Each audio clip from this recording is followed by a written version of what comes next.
Alrighty, hello everybody, welcome back to the channel. Let's see, just recording this quick video here, just an update. We've got some new equipment showing up tomorrow, so the headsets, they're just not working out. Yeah, I was going to go to the moon, but I just don't know if the headset I have now is wireless. I don't know the quality, how well it's going to perform, and all that sort of stuff. So tomorrow evening, I should have a better setup. I'll have a different microphone, that kind of stuff. So yeah, so I just wanted to go over what I've been working on. I said I was working on a 3D navigation system. It's almost complete. I know it doesn't look like much. I assure you, there was a lot to it. There's a lot of code to it. There was a lot of thinking to it, even though it doesn't look like much. So we'll just go over it real quickly here. So we have our Euler X, Y, and Z. This is our angle, right? Our rotation angle and our velocity. And then this is it here. That was what I originally had. So what I did is I built this screen. All right. So this is our X rotation, Y rotation, Z rotation. So when you're in space, what you can do is you can mark your rotation. So you can say, right now the Y rotation is 0.785404. So you put it in here, right? 0.785404. All right, and then you can mark it. There we go. And then if I started to move, let's say in space, now it shows you where your angle is.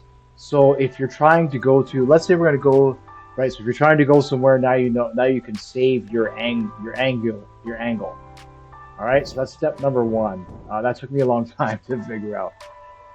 For some reason, the memory gates wouldn't work inside the thing.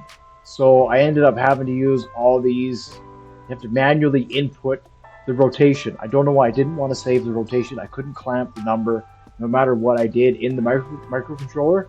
So I ended up having to do it this way. So you have to enter in your linear values. So let's go to the moon. So linear X is 15,000.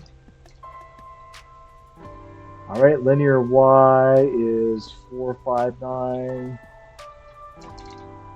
This is in meters, and then your Z is 13,000, linear Z, 13,000 meters. So what I did is I went to the moon again, and I got these measurements here.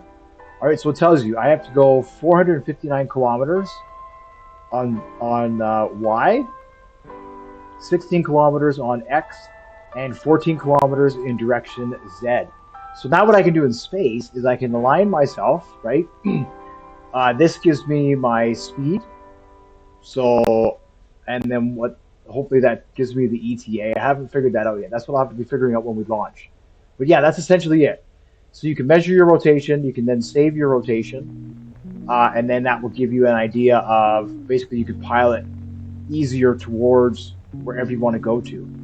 So then what we can do is we can say, okay, I'm going to the moon. This is my coordinates for the moon. This is where I'm going. Let's say there's a distress call over here. Well, what you can do is you can turn on the manual pilot, and then you can enter in custom XYZ coordinates, and it will tell you how many kilometers from where you are to there. And then you can turn that off, and you can go, okay, now I'm going back to the moon, or I'm going back to the Earth. So the last thing I need to do here is I need to save the moon coordinates, and I need to save the Earth coordinates. And the moon coordinates is where we'll be setting up our base. The Earth coordinates, obviously, is where we are here on Earth. And then I'll just have a button that will switch between those two to make this automatic.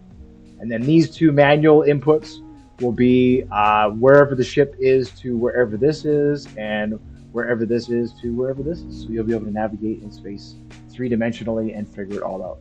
So yeah, so that's what I've been doing. That's what I've been figuring out. I have it. I'll explain it in further detail. Thanks for watching, and I will see you then.